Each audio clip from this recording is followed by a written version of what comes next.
Welcome to the podcast where mental health is at the core of what we focus on. We strive to develop people like you to maximize who you are and what you've been called to do by sharing tools and resources for better brain health. And now here's your host, Juan Garcia.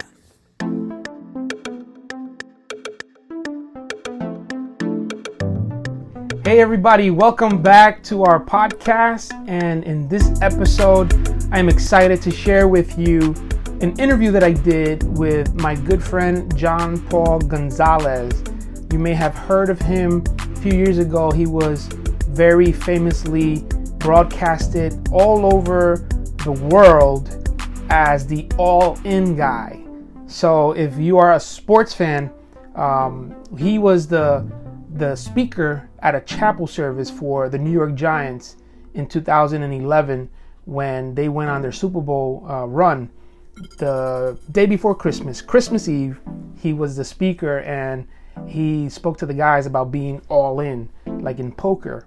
And the team was 7-7, I believe, that year at that time.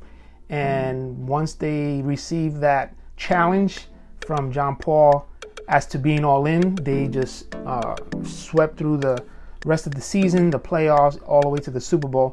And so I had an opportunity to interview him, and this episode we talk a lot about overcoming some challenges, how to have the right mindset. He shares a lot about his personal story, about his mom, his dad. It's just a phenomenal way of understanding how do we just push ourselves and commit to being all in no matter what we do. This is beyond sports. This is beyond our careers. This is a lifestyle, and I'm excited to share with you our interview. So here we go, my interview with Gian Paul Gonzalez about being all in. Welcome everybody. I am here with an old-time friend, an amazing guy that I'm excited to interview, Gian Paul Gonzalez. Welcome to the podcast. No, pleasure to be here, brother. No, this is exciting. So GP, as we lovingly call you, we've called you that for a long time. We go back to the days where we had open gym on Tuesdays at a local church in Wayne, New Jersey, and you would come in, some of your guys, and you start dunking, and I'm like, oh, wait a minute. Who is this guy? No, but we have a journey going that far back. I know your parents, your brother Christian. What an amazing, blessed family. And now you have a family of your own. How long you been married now? 8 years. It'll be 8 years this August. No way. Yeah, it's crazy. Dude. And you have a beautiful little girl? Yeah, daughter Bella, about 3.5. And son just born. He just became 2 months old. Oh, wow. Yeah. God bless, man. God bless. So exciting times. We also prep for challenges that we may be facing in different, facets of life, as life would have it. But Gian Paul, one of the things that I've always admired about you is your steadfastness. You've always been focused on, the next task. The last time we physically saw each other was probably a couple of months ago at all places at Newark Airport. I'm coming in from the West Coast. Yep. You're going to the West Coast, and it's like, man, we don't have that time really to kind of chop it up and just be brothers. And so that's why when I said, I got to have you on this podcast, and you so graciously said yes, I was like, yes, because we gotta. It's almost also a way to catch up too and see, what you've been experiencing and how mental toughness has been a key component to your journey and where you're headed to. Right now, serving as the chaplain of the New York Giants, also executive director of Hope and Future out in West New York. And it's all about building and developing that generation that's up and coming, that even, football players, some of them are still young adults that are still, kind of trying to identify who they are outside of the game, right? Sometimes outside of that sport, who are you, right? And so these are the tough questions. But tell me a little bit about, your journey specifically. We were just talking off air how one day you're a high school teacher out in Union City, and next thing you know, you're on a commercial or an interview, really, during the Super Bowl with ESPN, and all of the players are referencing a talk that you were leading for Chapel in one of the, during the season when they were playing. Actually, it was Christmas Eve, I believe it was. Yeah. And all of a sudden, the world knows who Gian Paul Gonzalez is. Tell us about that journey and how your mindset was key for you to be able to go through that. Yeah. Once again, it's, such a privilege to be on here, and specifically to what you're saying, just regarding that, is really, I really always feel the all-in concept, which is what I told the players that night, and I really gave them that idea of like, what does it look like to be all in? Especially not, not when it's easy, when it's hard, because anyone can be committed. Commitment is not a feeling, it's an action. It's an action. It's something we have to do, and very rarely do we feel like it. It's something you can feel committed. It might lead to a feeling, but it always starts with an action. And I challenge them really, especially off the field, what does it look like to be committed, as men, as husbands, as fathers, as men in their community? What would that mean, to take those steps, even maybe when it's not your off day? You also work with a lot of sports players. Well, on my off day, I'll get to it. But what if I make it inconvenient, when I'm tired, right. when I'm maybe feeling a little banged up? And so I challenge them with that kind of mindset of, what would that look like to give your very best? Because at the end of the day, we only really know when we're doing that. We don't got to be on TV to be great actors. We can fool sometimes even our closest friends, relatives, spouses, whatever it might be. And so I challenged them with that idea of being all in, and I gave them a poker chip, and it wasn't anything special. It was just a piece of plastic that I actually picked them up from Walmart before we met with the team that night, and a bunch of Sharpies. And I said, in the game of poker, you would take these chips and you'd push it in the middle of a table, and signifying you're hoping by chance, by luck, that the cards are going to line up the right way and you're going to get a favorable hand and you could have some success. I was like, what if instead of you pushing the chips, hoping something happens to you, you decide to taking some of those, actionable steps yourself, and take the chip with you. And I challenged them to sign it and put it someplace they would see it. And when they saw it, not that we're ever going to be perfect, when they saw it, they simply just asked themselves the simple question, am I giving my best? Which is only something they could answer. Am I doing the most I can with the God-given talent and opportunity I have right in front of me today? Not next year, not next month, not when I feel great, but what do I do with what I have in front of me right here, right now? And, I leave in the room, just like you said, I'm a 9th grade world history teacher. So, I don't have an MVP on my back or a Super Bowl ring to show off. So, they could have taken it as just, thanks, man. Back to my hotel room, pregame, of course, sure, thanks. But, some guys really took it to heart. And even more than that, they decided to put it into practice off the field, but then happened to be on the field, and they just start winning. And yeah.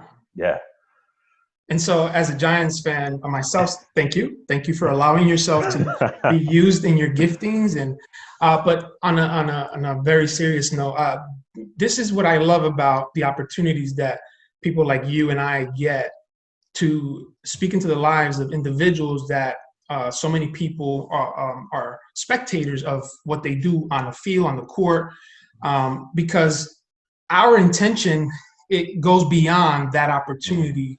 Yep. Our intention is to really, we believe in what we're saying, number one. Number two, we want to build these men up and these women that we get a chance to have a platform, right? And speak into their lives.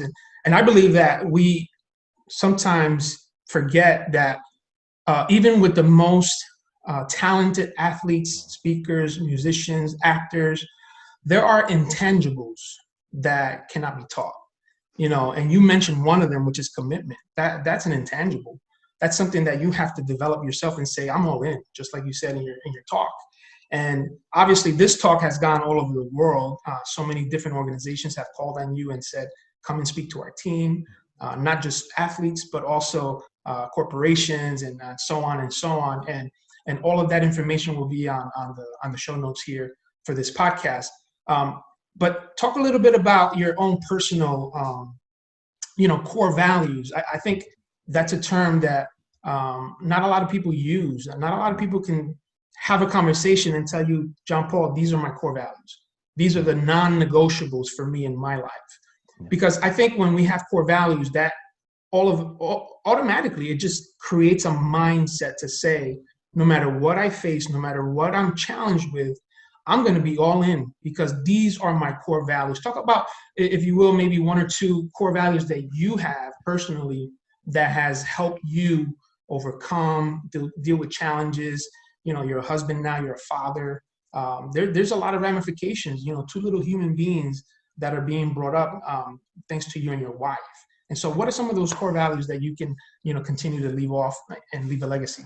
Yeah. I think you hit it right on the head, and it's such a great question. And I know, even just for myself personally, it's really important to go back to those. It's really important to remember those, especially when there's so many distractions around us, especially when there's seemingly so many, get quick, get fixed quick cures, right? I know in our society, we love the instant gratification. And when you talk about core values, you're talking about something that doesn't come easy and it doesn't come fast. It's something that takes time, it takes effort. First and foremost, starts with my faith in Jesus Christ. That's first of all a foundation, that keeps me grounded to what I believe and, what I do. It all starts from there. And then secondly, would really go into the mentality of resilience. That was always such a big thing for me growing up, especially, my father, immigrating from Cuba. And, unfortunately, his father being put in political prison for 12 years. Yeah. And yet never seeing them, be bitter, never seeing them be angry, come from a place of, just a victimhood, if you will. And that always really just made me really respect and marvel growing up how do you go through such hellish conditions and yet at the same time practice gratitude, have extreme gratefulness, have joy. I always remember my father, whistling, coming home, and he's whistling coming home after working one job, and he's going to stop home for 15 minutes before he works his second job. And then he's on to like his third job. And it's like, why even, other guys, why even stop home? You know what I mean? Why don't you just go do something you want to do, not have to be bothered with, 2 kids or whatever for 20 minutes just to run to the next spot. But he did that. And so I'd say resilience was something I really grew up really becoming a value of mine. And they illustrated it to me through just the illustration of the animal of the shark. And the amazing thing that it was always explained to me was the shark it's an apex predator. It's the number one predator in the whole ocean. But the amazing thing about a shark is that its main weapon, it loses every single day. And that's its teeth. And so every time a shark bites something, its teeth fall out of its mouth. And naturally you'd assume, well, how can you be number one if your main weapon you lose every day? The amazing thing about shark is a shark has 5 to 7 rows of teeth in its mouth. And every time a shark loses a tooth, another one begins to replace it from the back row within 24 hours, and it's set into place. And so a shark's ability to be number one, to be apex, is not because it's invincible. It's not because it never gets hurt. It never, bites the wrong thing. It's not perfect. It's really based on its ability to be adaptable. It's based on its ability to know, going into this, I'm going to lose teeth. I'm going to bite the wrong thing sometimes, but tomorrow I get another shot. That's so tomorrow good. I get another opportunity, and I never forget who I was born to be. And I remember my grandfather always saying something that I never forgot. And he would say, better than me, maybe, like me, nobody. No. And he's like, you got to remember that there's nobody but in these situations like you. There might be someone better than you. You can't, someone might be more talented, taller than you. Sometimes you can't do certain things about certain innate gifts, but like you, there's nobody. And you need to remember who you are. And, just like the shark is not the smartest animal in the ocean, the octopus, the squid is smarter than it, but it it doesn't lose a couple of teeth and say, oh, I'm going to be a dolphin. I guess I'm a tuna fish. Not an option. It says, no, I'm going to get a couple more teeth tomorrow, and you better believe I'm a shark. And I'm a bite. I'm not going to bite in the same place twice. And that's something that really stuck with me, just from the example of who they are as men. You're not going to get it right all the time, but it doesn't mean you stop, being who you've been created to be for such a time as this and where you've been put. Awesome. Whenever we can share a story of our legacy, tracing back to our ancestors, our parents, our grandparents, I think that just speaks volumes into the impact that we potentially have for the next generation, our own children and their children, and it also, it's it's a blessing that's in the Bible, right? It says up to the fourth generation that we have this opportunity to leave this legacy and change the course of our grandchildren and their children. And so thank you for sharing that. Thank you for sharing that story, which is so impactful.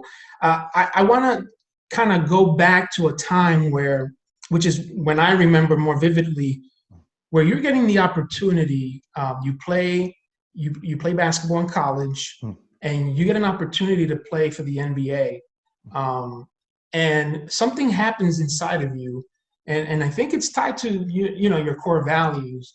But would you share with the audience what happened, and what happened to your mindset, or what was the mentality behind your decision making as you had an opportunity and then you just said, I'm going to go with this?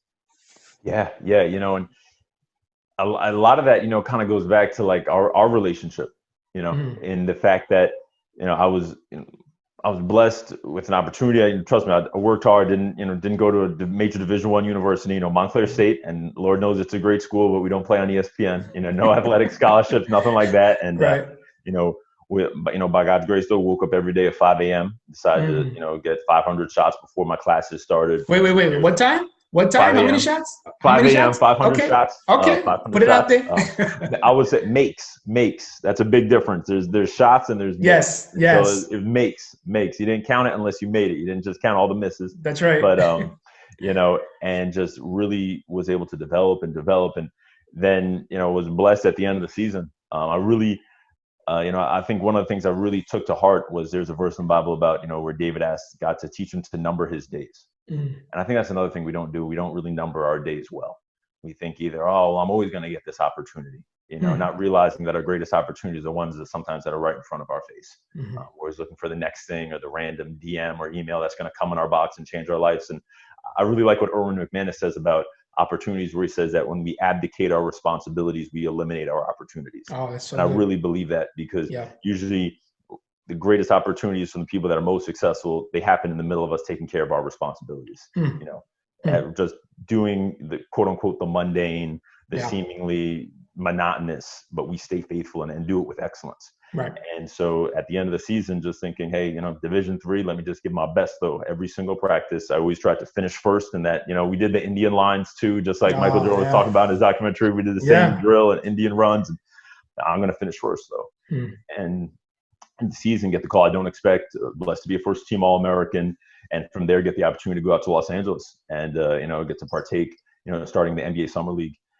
And I had that moment though, and it goes back to a conglomeration of individuals I had in my life that impacted me. And you were one of those, of just really, really feeling that the game of basketball for myself personally could be something more, could be almost a bridge, if you will.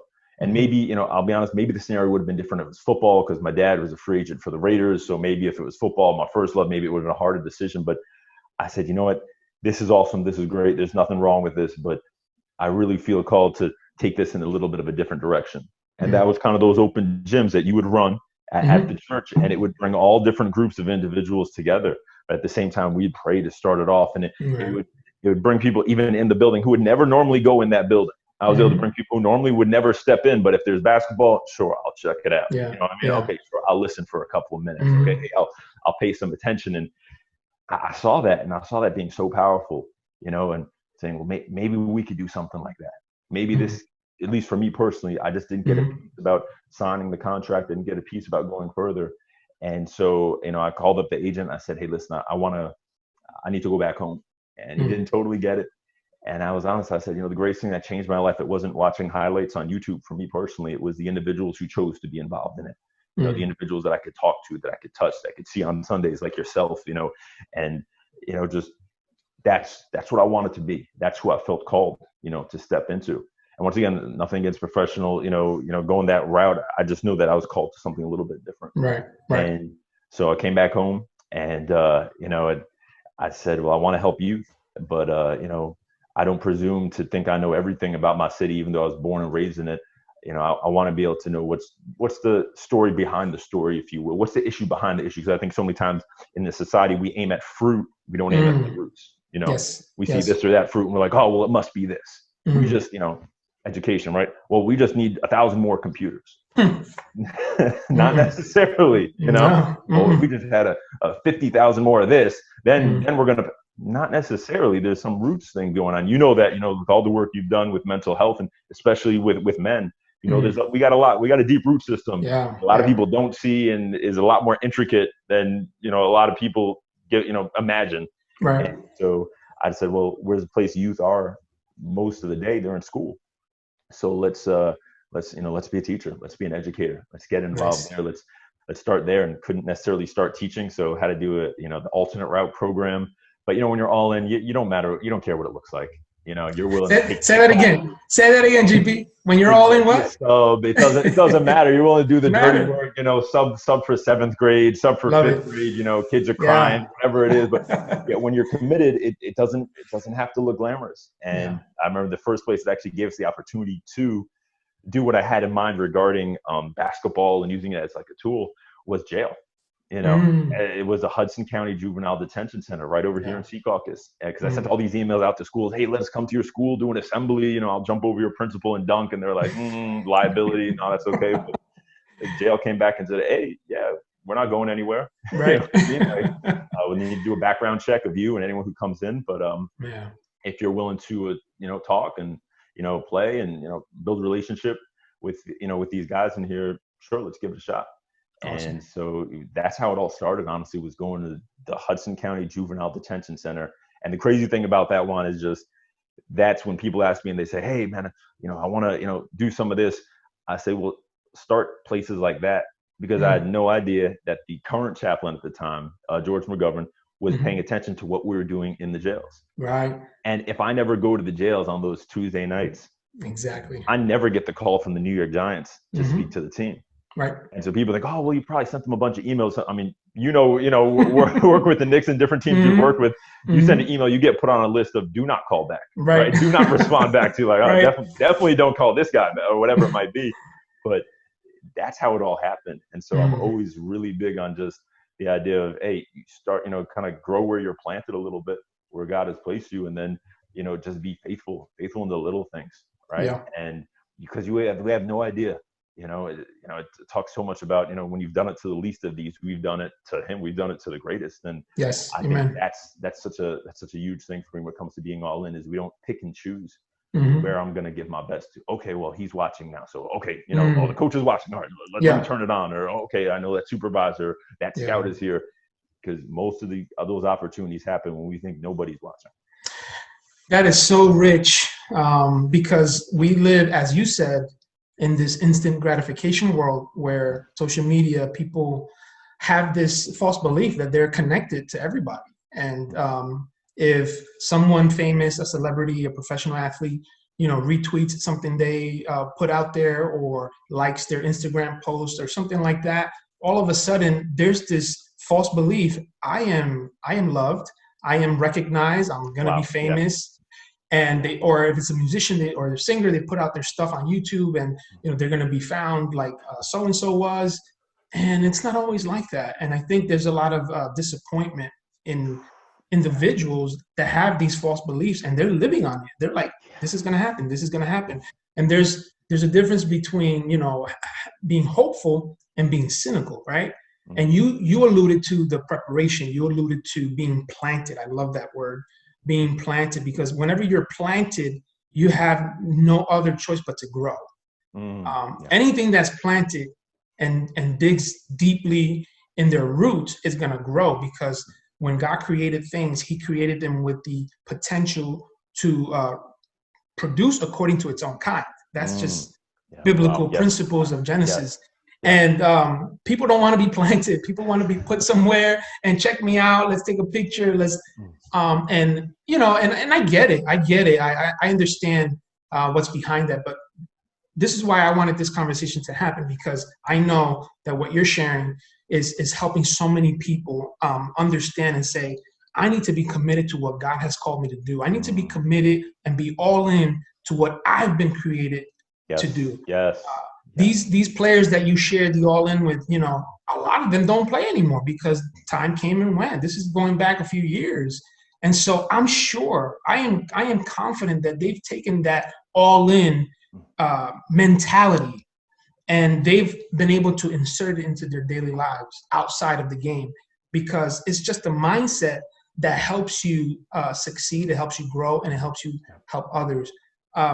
Share a little bit about your not transition, but kind of you being more into the development of your passion, which is helping young people, and the whole emergence of hope and future. I remember the days like you were mentioning with 4-1, when you guys would come out and play ball, and then just share your hearts out with the crowd, and and love on them with Jesus, like Jesus with skin on, right? That's what you guys were. Except we don't know if Jesus was a baller, but I'm sure he would have been pretty good. He would have been. Yeah, he probably had good handles. But you have now this Hope and Future location, which I still haven't had the opportunity to go and visit, and so I need to do that. We got to get you there. Yep. Yeah, man, because I just see I saw some clips of some young people sharing, what it's done to them. Young people that have had injuries that are now going through the process that you have there. Just amazing work that you're doing there, and thank you for again using your gifts. Talk a little bit about what that means to you. How are you setting the tone or the standard for the young people that go through there? Not only the young people that participate, but also the mentors that you have, because I know you have mentors, you have people that I know you're intentional about what you're doing, and so you're teaching them indirectly how to lead, how to think differently. Tell us about that journey, and how has it blessed you? How has it benefited you as a man? Yeah. I think everything. I know God works in so many different ways. I know for me, it's been kind of like we've talked about it in so many other areas of my life, is like a slow building up of faithfulness and steadiness. I kind of equate it back to I remember when I first got back from Los Angeles. I got approached by a guy who was fundraising for an orphanage in South Africa, and his whole entire idea was that, hey, we're raising money for this orphanage in South Africa, but I want you to run the New York City Marathon. And at that point in time, I thought, well, the conversation's over. I'm a basketball player. You never run more than about a mile in your life. That's like, that's even a stretch. You go up and down a court. It's a sprint game. Yeah. But he said, no, I got the right person, because I want you to run the New York City Marathon while you dribble a basketball all 26.2 miles. And I remember being like, I'm going to pray about it, which basically like, no, right? Right, but that's a nice way of ending the conversation. Yeah, pleasant, yeah. But, I came back a week later and said, you know what, I don't know, but sure, let's give it a shot. And I remember I trained, and it was, 3-mile runs, 5-mile runs all over North Haledon and Wayne, and, outside of, in Patterson, you're dribbling a basketball, people give you funny looks driving by, on Hamburg Turnpike, all that stuff. But, day came November 3rd. And, what was amazing, though, to make a long story short, is that I dribbled the whole entire marathon. And it was a life-changing experience. And one of the reasons it was life-changing is not just because there's 40,000 other runners and 2 million people all over New York in the stands. And it's just an amazing experience to go to the marathon. But if it wasn't for the basketball, the main thing people would say would probably limit me from finishing. I probably wouldn't have finished, because very quickly I realized I just had to take it one dribble at a time. The ball that was right in front of my face. And dribbling is actually not that much harder than running, because running is like this and dribbling is actually just like this.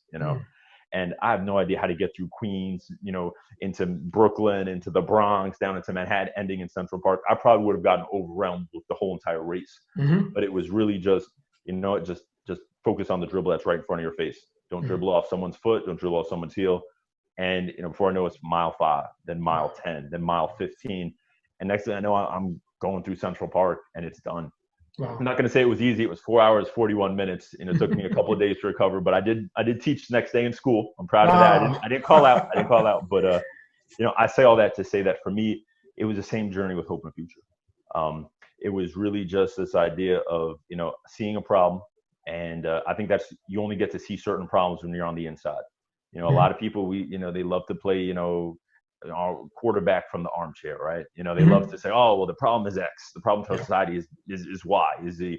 But you really don't know until you actually take time to actually get on the inside. And what I started to see in our school system was, we kind of had this missing almost 60%, if you will. You got the top 20%, everyone knows their name. They're high performers, high achievers, and then you got the bottom 20%, everyone knows their name because they're getting called to the principal's office like every 5-10 minutes, whatever it might be.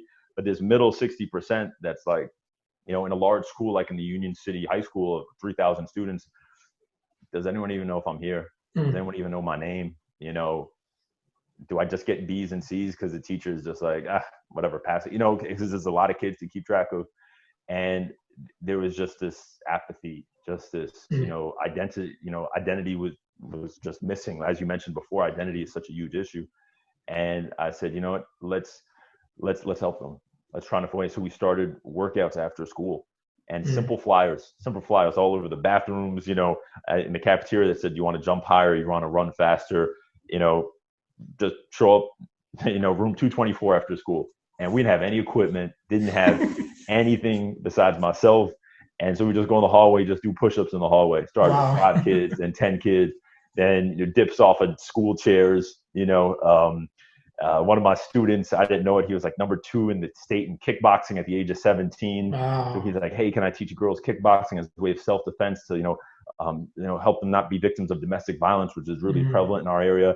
And so he starts teaching, kickboxing. He gets the bags donated from Tiger Showman's. We move all the tables out on Tuesdays. It's girls kickboxing only day, and it just started from just simple, go to Home Depot. We have no budget, so go to Home Depot, buy 10 sandbags, take duct tape them all up so they don't bust in the hallway. And we're running up and down the stairs with sandbags and cinder blocks, to do rows and just simple stuff. It's amazing what happens when you're committed to a people and not to just a place. It's amazing what can happen. I think someone's, well, I'll do it if I had the place. I'll do it if I had this or that. When it's about people, I mean, man, you'll go farther than you ever thought possible because it convicts you. I think there's something powerful that Jesus, he looked over Jerusalem and said he wept. I don't think he was weeping about a city. I think he was weeping about a people. It was the people that had his heart. It was the people that made him stop in the middle of a crowd of thousands and be like, hey, somebody touched me. What I mean? Like that. Yeah. It was that connection to the who. And don't get me wrong, Simon Sinek, I love his concept about knowing your why, and I think that's powerful. But you also got to know who. Who have you been called to impact instead of just what am I supposed to do with my life? Who are the people that specifically I know I'm supposed to be there for? And so it started from that. And, eventually the school was like, hey, listen, we got night school coming in here, man. It's getting kind of wild, 100 kids running around the building. I'm not sure. And I was like, hey, I respect that. So we just started praying and, going to this real estate site, that real estate site, and saying, man, this is not bad, but the ceilings are only 10 feet high. It'd be great if we get some basketball in here. We know that's a big draw, going, know that. Then, we're not even a property that was listed. We do a walkthrough old Hudson County Community College building up on 65th Street, was out of use for about 10 years. And do a walkthrough and like, wow, this is great. And even if we could just section off this whole stage gym, stage area with just empty wood flooring, there was no gym or anything like that. It's just almost old middle school gym, if you will, with the stage on one side. Yeah. It was technically, I guess, the old sanctuary going back a while. And I said, this is great, man. And he's like, yeah, well, utilities usually start at $10,000 a month. I was like, if that's just utilities, man, I don't even want to know the price. But emailed them back and said, hey, listen, this is what we can do rent-wise. I understand if it's too little, but hey, I'd be foolish not to just give an offer. Yeah. And so gave an offer, didn't hear anything back for 2 weeks, and said, and then the email came back and said, you know what? We like what you guys do, and there is no place in all of North Hudson County dedicated for students to go to after school. Let's start for 6 months. Amazing. See where we go from there. Yeah. And here we go. I mean, Hudson County prices, man. It's usually $28 a square foot out here. We got the whole thing for less than 50 cents a square foot. Wow. For our monthly rate, which is only God, but it's starting being faithful in the small, and even though we're still looking for a place, we're still going to middle schools, doing the workouts in Emerson Middle School right over here on 18th Street, Union City, going up to Union Hill, doing on location, putting all the cinder blocks in the back of my SUV and driving them there. It was, hey, let's just be faithful with exactly what we have, and then see where it goes from there. And I think that's what it came into. And last thing I would say about that is we call it the Hope and Future Center because, I think we have a misconception in our society as well that we think hope is something that you can just give out like a car. Hey, you get hope, and I'm just just give hope out. But it's interesting because I was talking to my wife the other day, and hope specifically, as it says in Romans 5, it says suffering plus endurance produces character, which then produces hope. And that means there's 3 things you got to go through that are not fun before you even get to the idea of having hope. And that's something I always love to see in our center, is just to see kids go through that process. Join the workouts. Oh, because I have to do the workouts. No, because I want you to do them. And these workouts are hard. These are not easy. A lot of, these are hard workouts, but you suffer. But the suffer, all of a sudden you're in the next one. You're in the next one. You go a minute longer. You do 2 more push-ups this time.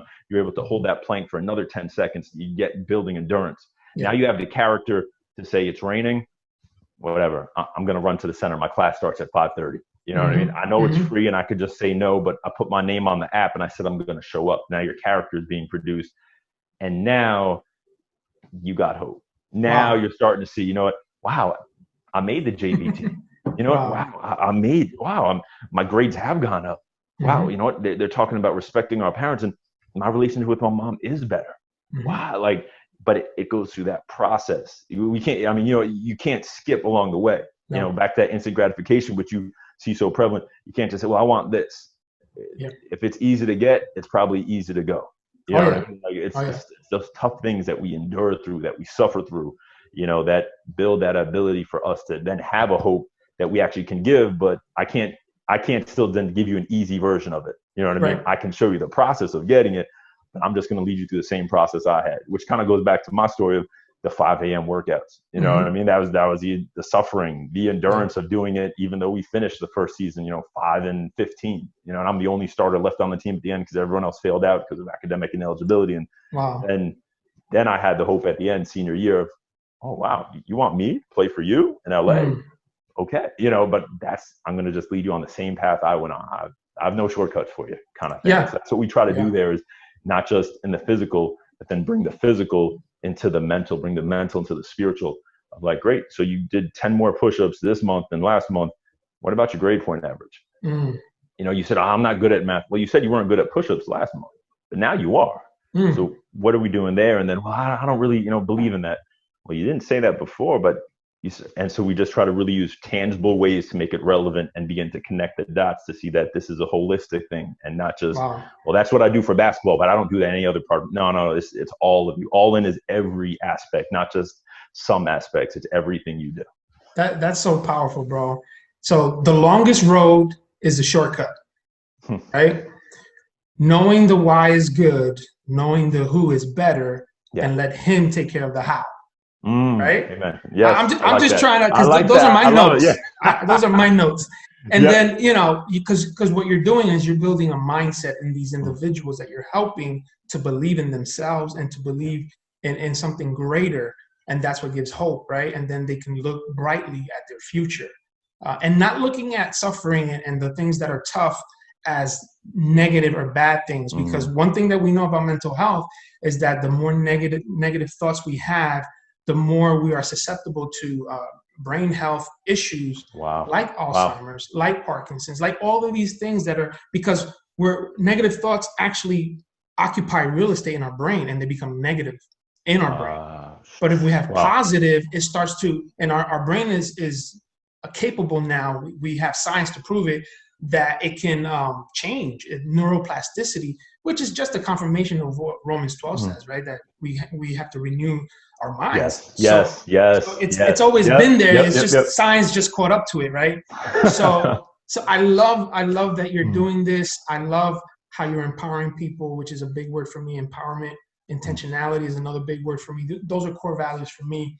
You're teaching through tangibility, intangibles, like attitude, resilience, grit, motivation, confidence. And I mean, we can go on and on. I mean, we can talk for hours, bro, but I appreciate your time and I don't want to, take advantage. I know, I know there's a lot that you still have to do and a lot that you can provide in terms of development support. So tell us where we can find you. As far as, whatever, Twitter, the easiest way that we can find you, and also any new projects in the horizon. Is there a book somewhere that potentially can be coming? I mean, I don't know, maybe I'm speaking prophetically, but. I hope so.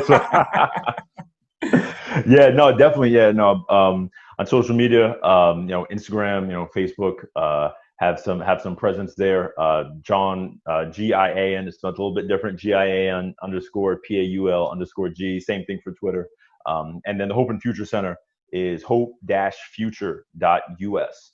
And we're always, the amazing thing about the center is it's all volunteer based. It's all volunteer based. And I say that, and I only throw this stat out too, not in any way to bring this up as, because I don't want to come across wrong, but we're able to run the whole center just by God's grace on a budget of about $50,000 a year. And we went from 5 kids to now we have over 1,800 kids members, and it's all free of charge. Amazing. So it's no charge. So if any of your listeners are in the Hudson County area or even beyond, we have kids that come all the way from New York, from Secaucus, from Patterson, and it's just as long as you have a waiver, and you can find that on the website, and it's signed by a parent or guardian. We give you a little, it almost looks like a little gym tag and sign in. Obviously right now we're closed at the moment, but we're finding, as the openings happen, we're able to find out the new procedures. It's open and available to all. We do programming, 4 days a week, 5 days on Fridays, usually our special event day. So hopefully we're going to be able to get back in the flow of things. Right now, it's a lot of just online workouts. So anyone's able to jump in the online workout, just DM us for the Zoom password. And workouts on Fridays. We're starting to do workouts other days as well, doing some interviews with just kids of just what are they doing in this time. I think Doc Rivers coined the phrase, win the weight, which I really like. But as we're coming to a close, we're taking time to highlight certain individuals who won the weight.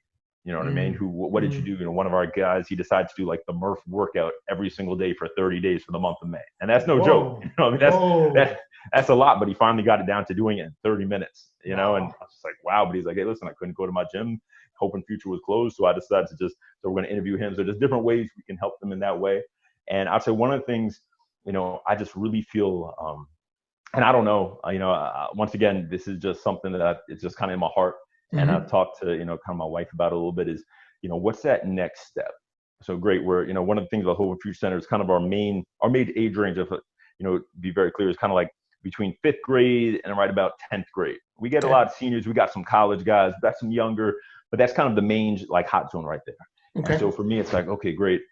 What does it look like to provide something for almost that college and career group? Because I kind of want to hang out, but I'm kind of 21 and, most of like, 14, 15, 16-year-olds. And I get that. I totally get that, and that's what you provided, when I was with you, you provide that avenue for us as almost that college and that career age of getting to see you as a mentor, getting to see you as a role model, and then being like, wow, that's cool. You know what I'm saying? Like he's doing this for us. There wasn't no 5th graders, 6th graders rocking ball, in that opportunity. And so I'm really just trying to see, well, what does that look like? But also building some principles, building some financial literacy principles at that age, Awesome.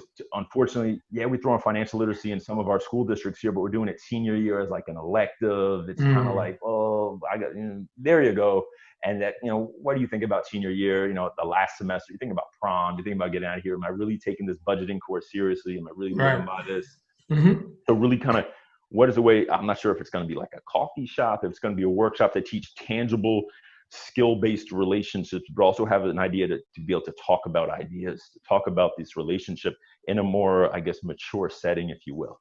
I like it. I don't really know what it looks like to a degree just yet, but it's just seeing what is that next step to continue to progress the individual, from this idea of adolescence, if you will, which I think you can talk about it better than me. Kind of, we extend way too far in our society. We do, but into that idea of womanhood, of manhood, and that there's other people that are in this fight together. That's 21, and I know it's hard, but I'm trying to keep my debt down. It's hard, but I'm trying to keep these standards for myself, as a woman, as a man. And yet I can go to this spot, grab a cup of coffee and then be able to know there's other people trying to that same striving. And I like I said, it's still in formation of what that looks like, but I would love to see what is that next step of, going beyond 12th grade, going beyond just that freshman year into, this is like we said, all in is a lifestyle. It's not a school.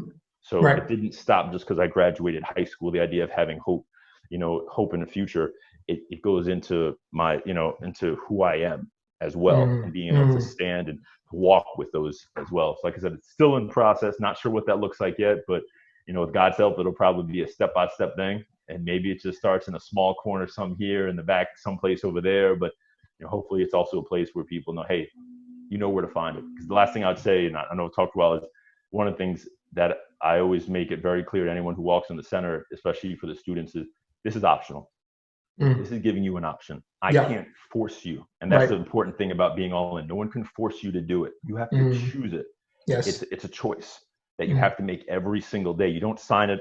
You don't sign your chip one day and then I'm all in for life. No, it's something you choose every day, you know, and that's something that I make very clear to them is that, you know, you walk in here, this is a choice.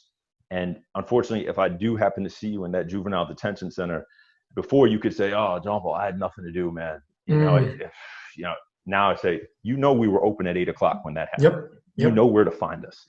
Let's just be honest about the choices you're choosing to make. Let's not, you know, like you said, there's a lot of negative space in this. So we start to deceive ourselves into thinking, well, I had no option. You know, this is just who I am, or this is just who society has made. No. There was a place you could have been.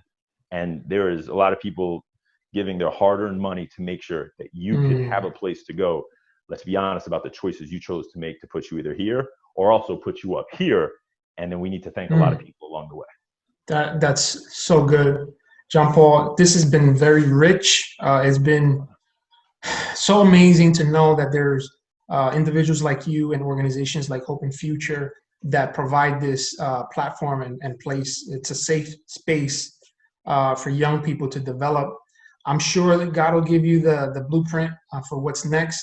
I think he's been able to trust you with his plans and his purposes for you. And so bless you, sir. Bless your family, your growing family, which is exciting. People can also book you for speaking, right? JianPaulGonzalez.com? JianPaulGonzalez.com is a great place to find it. And, you know, definitely. And one thing just before we finish, Juan, is I just want to thank you, man.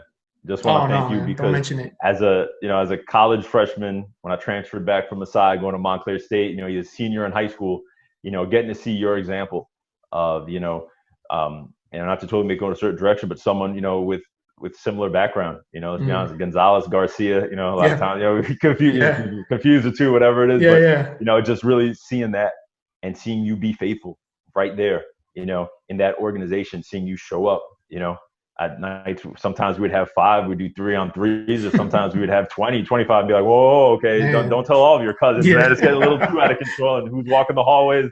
And I know, but you were willing to take that risk with the facility that you had and provide that and be that image, you know, on Sundays. You know, I remember this, the Spanish ministry, right? Like, I remember you doing so many things that it was like, all right, okay, dad.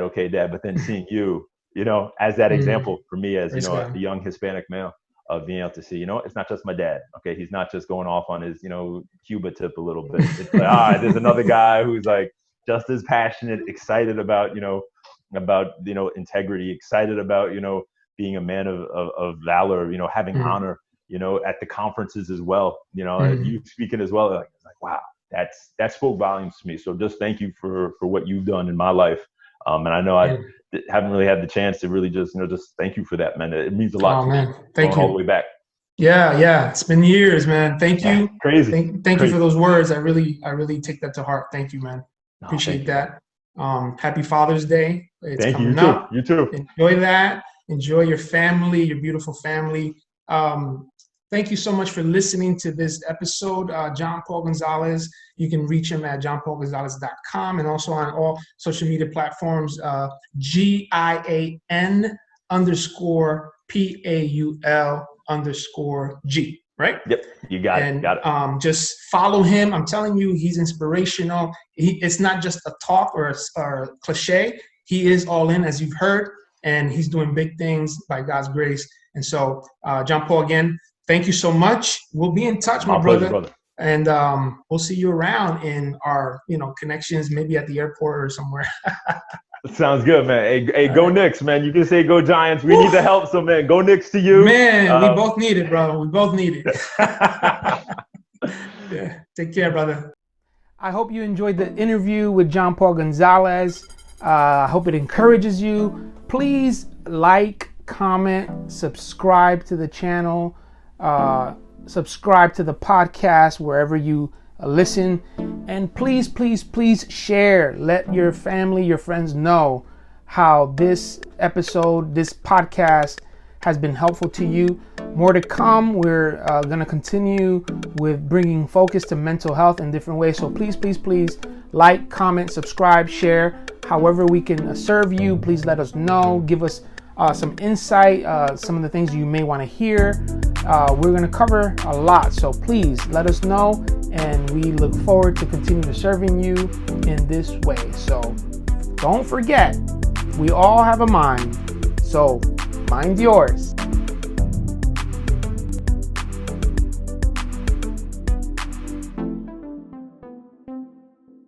Thank you for tuning into our podcast. For more information, visit our website at juangarciaenterprises.com. Our host, Juan Garcia, is available for speaking, coaching, and one-on-one counseling. You can email us at info@juangarciaenterprises.com. Until next time, remember, we only have one mind, so mind yours.